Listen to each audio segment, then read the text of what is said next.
بسم اللہ الرحمن الرحیم والصلاة والسلام علی محمد وآلہ الطاہرین واللعن الدائم علی مخالفیہم ومعاندیہم ومنکری حقوقہم وفضائلہم من الاولین والآخرین اجمعین الی یوم الدین۔ گزشتہ دنوں داعی اسلام حضرت مولانا طارق جمیل صاحب مدظلہ العالی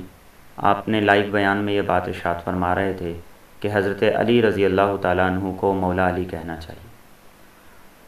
اور آپ نے اپنی بات کی تائید میں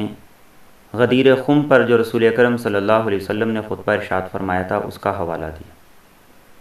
اور اس کے بعد آپ نے فرمایا کہ مولا کا معنی دوست نہیں، مولا کا معنی سردار ہے۔ اس بات کو سن کر بڑی دلی خوشی بھی ہوئی، اس لیے کہ اس سے اپنی رائے کی تائید ہوئی، لیکن اس چیز کا خدشہ بھی دل میں بیدار ہوا کہ کچھ لوگ ایسے ہیں جو اس بات پر طوفان بدتمیزی برپا کریں گے، اور چنانچہ ایسا ہی ہوا۔ اس حدیث کا مقام کیا ہے، اہمیت کیا ہے؟ حدیث کے مقام اور اہمیت سے پہلے مولا علی رضی اللہ تعالیٰ عنہ کے بارے میں امام احمد بن حنبل رحمۃ اللہ علیہ کا یہ جملہ ضرور نقل کرنا چاہوں گا کہ آپ نے ارشاد فرمایا کہ فضائل اور مناقب کے باب میں جس قدر احادیث ہمیں حضرت علی رضی اللہ تعالیٰ عنہ کی پہنچی ہیں کسی اور صحابی کی نہیں پہنچی، اور اس احادیث میں ایک اہم ترین حدیث یہ حدیث ہے جو غدیر خم پہ نبی رحمت صلی اللہ علیہ وسلم نے ارشاد فرمائی۔ اس حدیث کی اہمیت کے پیش نظر محدثین نے اس پر مستقل تصنیفات لکھی،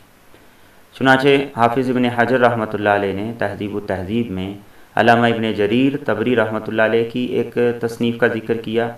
اور ابن عقدہ رحمۃ اللہ علیہ کی ایک دوسری تصنیف کا ذکر کیا، جس کے حوالے سے یہ بھی لکھا کہ انہوں نے 70 سے زائد صحابہ کرام سے اس حدیث مبارکہ کو روایت کی،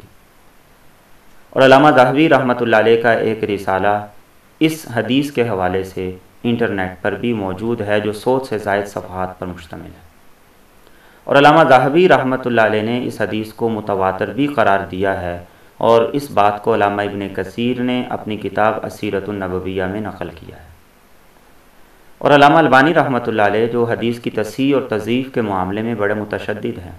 آپ نے اپنی کتاب السلسلہ الصحیحہ میں اس حدیث پر تفصیلی طور پر گفتگو کی، اور آخر میں خلاصہ یہی لکھا کہ اس حدیث کا پہلا حصہ من کنت مولاہ فہذا علی مولاہ یہ متواتر ہے، اور پھر اس بات پر حیرانی کا اظہار کیا کہ شیخ الاسلام ابن تیمیہ رحمۃ اللہ علیہ نے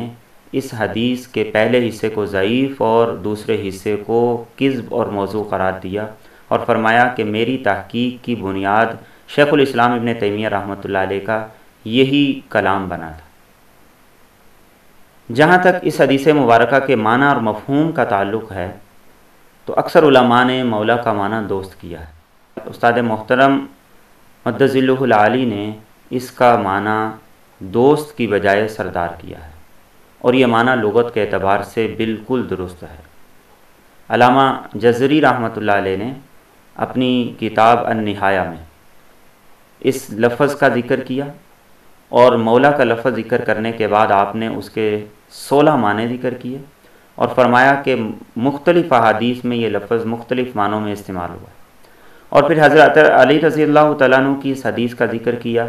اور فرمایا کہ اس حدیث میں مولا کا معنی جو میں نے ذکر کیے ہیں ان میں سے اکثر معنی اس پر فٹ ہو سکتے ہیں، اور جو 16 معنی ان میں ذکر کیے ہیں ان میں سے ایک معنی سید بھی ہے، جس کے مطابق استاد محترم مدظلہ العالی نے اس کا معنی سردار کیا ہے۔ تو بہت سے لوگوں کو تکلیف ہوئی، اس تکلیف کی وجہ کیا ہے؟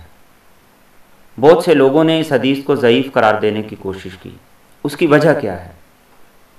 حدیث متواتر ہے، اور جو معنی استاد محترم مدظلہ العالی نے کیا ہے وہ لغت کے اعتبار سے بالکل درست ہے۔ وجہ صرف یہ ہے کہ ہم میں کچھ لوگ ایسے ہیں کہ آل رسول کے ذکر سے انہیں چبھن ہوتی ہے، ہم میں کچھ لوگ ایسے ہیں آل رسول کے ذکر سے جن کے چہرے پر سلوٹیں آتی ہیں، اور ہم میں کچھ لوگ ایسے ہیں، میں یہ کہنا چاہوں گا کہ آل رسول کے ذکر سے انہیں مروڑ اٹھتے ہیں۔ تو آپ کو مولا کہنا متواتر حدیث کی روشنی میں بالکل درست ہے، جیسے کہ استاد محترم مدظلہ العالی نے فرمایا۔ تو آئیے آج سے ہم حضرت علی رضی اللہ تعالیٰ عنہ کو مولا علی کہہ کر آل رسول سے اپنی محبت اور مودت کا اظہار کریں۔ اللہ رب العزت مجھے اور آپ کو آل رسول سے سچی محبت نصیب فرمائے۔ السلام علیکم ورحمۃ اللہ وبرکاتہ۔